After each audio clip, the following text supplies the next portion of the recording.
O projeto de corte e relação, num primeiro momento, ele surge da pesquisa que eu realizava com os manuscritos de Édouard Glissant na Biblioteca Nacional Francesa e do encontro com essa carta lá, escrita por ele em 1988, buscando fundos para o financiamento de uma revista cultural que, de alguma maneira, esboçava um projeto que, segundo o Glissant, visava reativar a força intelectual da Europa e da França, um pouco esmorecida após Barthes e Foucault.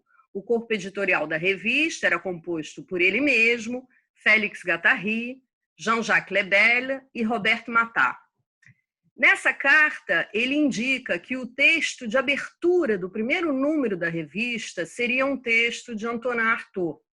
Obviamente, eu, como pesquisadora há mais de 20 anos da obra e dos cadernos de Artaud, fiquei curiosa para tentar entender esse lugar determinante e proeminente que Glissant dava a Artaud na constituição dessa revista.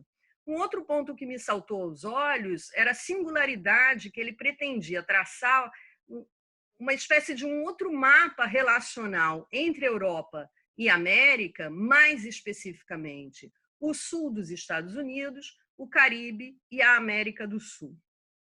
Foi apenas após alguns meses de pesquisa que eu me certifiquei de que essa revista, de fato, nunca tinha se concretizado. Desse tropeço inicial da pesquisa surgiram as questões fundamentais de corte e relação. A primeira tarefa era, portanto, reimaginar essa revista que nunca aconteceu. Qual teria sido esse texto de Antonin Artaud? Em seguida, pensar de que maneira os projetos poéticos, estéticos e conceituais de Artaud e de Glissant dialogavam não apenas no âmbito de configuração dessa revista aqui imaginada, mas como um todo, nas suas obras, de um modo geral. Os pontos de contato e de diferença. Por fim, de que maneira esses pontos de contato e de diferença entre Artaud e Glissant impactariam ou não o nosso tempo hoje. Como essa prática do corte, essa violência cruel que Artaud reivindicava como modo de separação radical do programa ocidental, já desde os anos 30, importaria ou não para a gente pensar o nosso tempo hoje. O próprio fato da revista nunca ter acontecido rasura esse traço originário do documento que comprovaria, digamos, um acontecimento passado.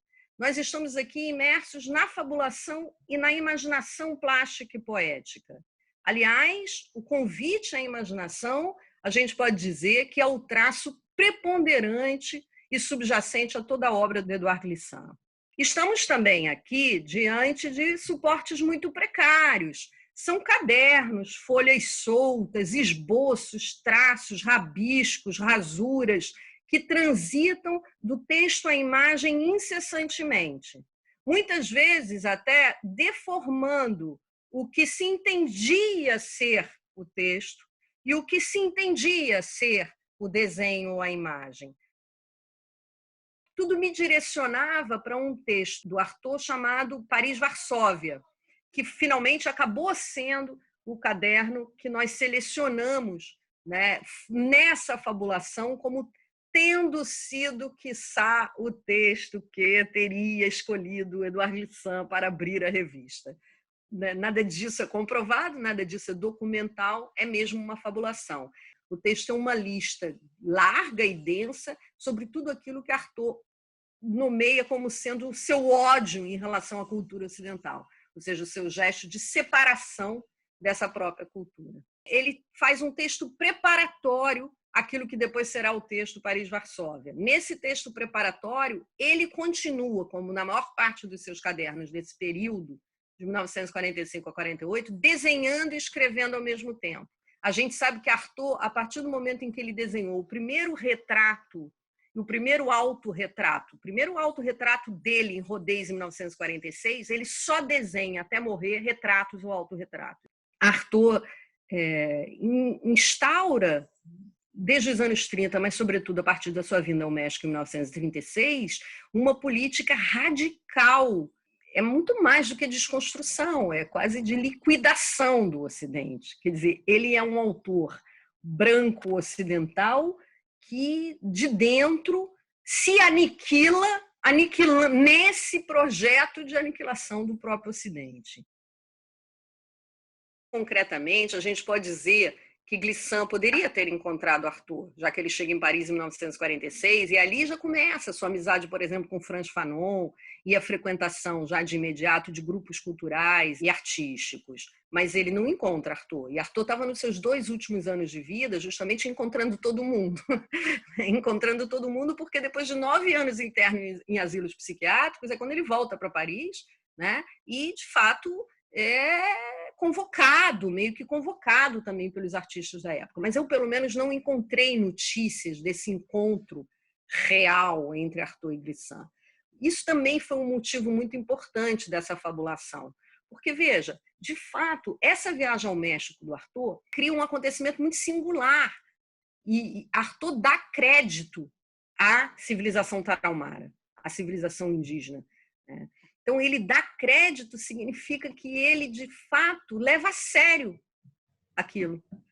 E aquilo passa a ser a plataforma preponderante de todo o seu universo estético e criador dos últimos anos. Não há como entender o episódio da loucura de Artaud como sendo apenas uma trajetória individual de uma pessoa, vamos dizer, que portava uma determinada fragilidade. Esse corte, né, que ele sofre é político e subjetivo ao mesmo tempo.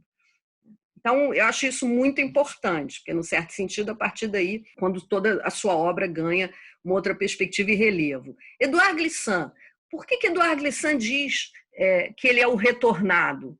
Quer dizer, que lugar é esse do retornado? Porque, num certo sentido, ele está voltando à Europa, não à África, né? Quer dizer, é, obviamente, fruto das correntes da escravidão, fruto dos ancestrais que sobreviveram, né, à escravidão, ele volta àqueles que o forçaram essa viagem da África para a América. Quer dizer, essa volta, esse retornado tem algo de uma resposta ao Ocidente, né? Eu sobrevivi e agora eu posso voltar aqui para começar um outro diálogo com vocês, que não foi até então empreendido. Então, eu acho muito bonito, para mim, essa fabulação desse encontro meio que no meio do mar, né, que são 2 figuras também muito importantes para o Édouard Glissant, muitíssimo, mas para o Artaud também, dessa travessia, desse grande deslocamento e dessa possibilidade de fabular um encontro que nunca aconteceu.